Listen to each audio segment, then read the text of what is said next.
Welcome to Rahaj Speaks. Ah! Oh God! Ow! Asian. Ah!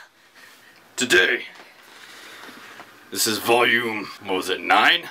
9. Today we are doing The Protector with Tony Jaa.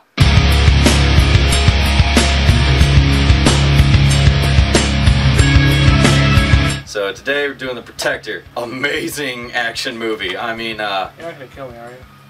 No, I've done my quota. Okay.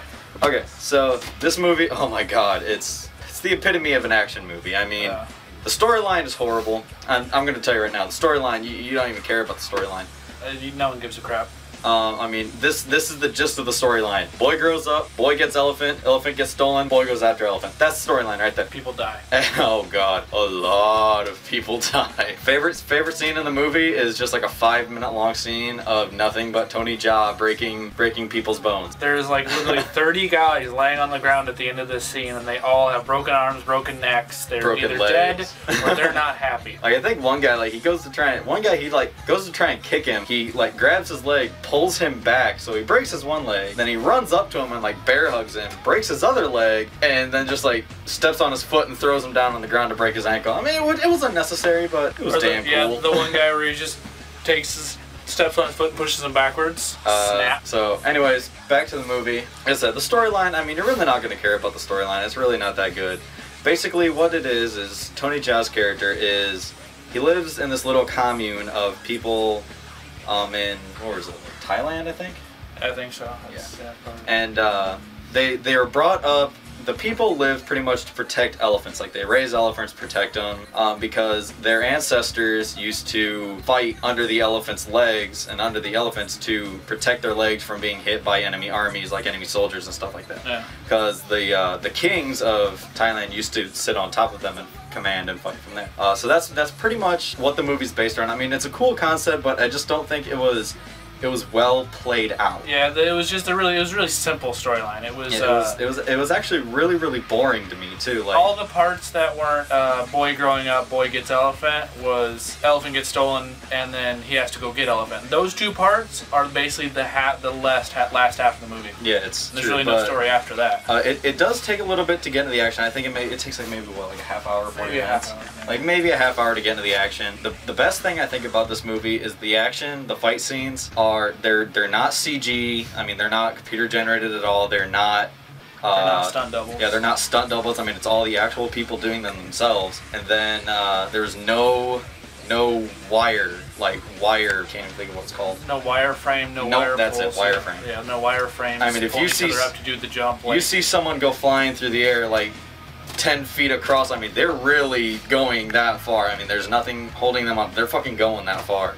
My favorite part of the movie is the extremers, like all the extreme kids. Oh yeah, when they're in the skateboards and the bicycles, skateboards, bikes, four-wheelers, dirt bikes. Yeah, and then like he does the running flip, and like if you watch the trailer, you know exactly what I'm talking. He does the running and he does the flip, and then the dude busts through that. Like, yeah, he's choreographed. He's running up a glass. It was like a plexiglass wall or something like that. Yeah. And a guy on an ATV is right behind him, and it's so perfectly choreographed and timed that as he jumps off, the dude busts through. Right as he does the final step and jumps, the guy busts through the glass. I mean, the fighting choreography in this movie is, oh my god, I mean, it is everything you want an action movie's like fight scenes to be.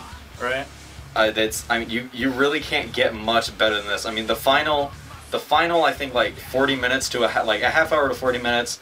The fight scene going through the restaurant, going up in the different levels, I mean, just all the people that he fights, and just, oh my god. Like the fact that is like one continuous shot pretty much like the whole time. Yeah, I mean, you can't fuck anything up with that. Like, it's, the way they shot this film, I liked it because the way they shot it, they made it so you know when he's doing all these things that he's actually doing all these things. Like, there's no cuts to make it look like he's not kicking the dude in the face, or no cuts to behind him so you think that he's doing this and punching the dude in the face and the guy goes the other way. I mean, everything, the way that it's choreographed is, everything is just so smooth. And I mean, I loved, like, comparing it to Killzone, I love the fight scenes in Killzone, but just the fight scenes in this movie, I mean, I've seen a lot of action movies, I've seen a lot of kung fu movies, and I think this movie has to be by far the best fight scenes I've ever seen. I mean, take Bruce Lee movies.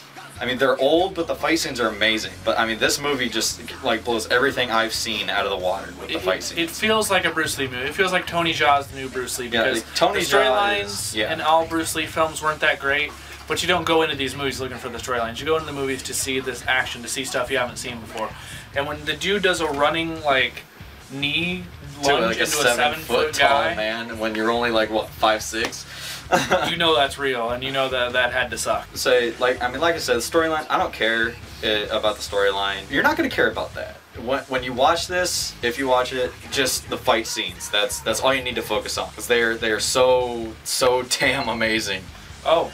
Another reason you should like this movie: Quentin Tarantino Presents. It's right on the package. Right here, right at the very top. Can you see that internet? Can you see that interweb? When Quentin Tarantino gives you his seal of approval, you know it's going to be a good film. Except for Hostel. Yeah. Sorry, Quentin, you fucked up. Technically, I wouldn't say it's a sequel to Ong Bak. No, it's not, because Ong Bak actually has a sequel. Yeah, Ong Bak has a sequel. It's Ong Bak 2. It's coming out. Obviously, sequel. It's coming out. I have seen bootlegs of it, but I actually like having the movies, like the cases themselves. It looks better. He's not a stealer. That's true. He's not a pirate. If you actually look, I am quite the avid movie whore.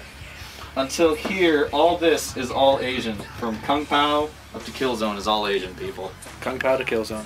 I don't know. I mean, just watch it. That's all I could say. I'm leaving the storyline out of this. Don't care for the storyline. The storyline gets maybe a 1 out of 5 rice bowls. Fight scenes though, it's an easy 5, maybe even, it's got to go above. I mean, it's an easy 6 out of 5 rice bowls. Yeah, I would say that without the storyline, because if this is an action film, you go into this knowing that you're not going to be seeing a very gripping story unfolding. Which was the difference between this movie and Killzone. Yeah, Killzone was one of them rare movies where the storyline was well thought out, well played through, and well worked in with the action. Like, the action was actually well worked in around and with the movie and the storyline. This movie, not so much. So, like I said, I get a 5 out of 6. Or 6 out of 5. 6 out of 5. He's dyslexic. I would give it a 5 out of 5 just because of the straight action of this movie. It's adrenaline. It will keep you on the edge of your seat as long as you can just sleep through the first half an hour and then just wake up for the action. Yeah. Whenever you hear a "Wachow!"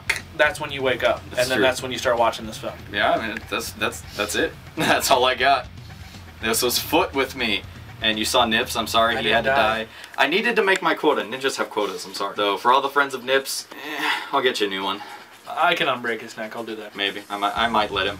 Okay, so next week for my video, I really just want to get this movie out of the way. I've done a lot of really good stuff. I think it's time for me to start doing some less than good things. So I'm gonna do An Empress and the Warriors. I bought it thinking good things. I mean, it's got fucking, you know, look right there, Donnie Yen, man. I mean, come on, seriously. I bought it thinking good things. You'll find out next week. Don't watch it. I mean, really, don't watch it until you see my video, and then if you still want to watch it, go ahead. But make me a bitter enemy.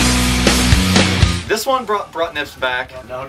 Dude, you fucked up my quota. But people like him. Yeah, I could have found a replacement. People like me. Yeah, people like you, but you fucked up my quota. Come with me. He's at work. Oh, damn it.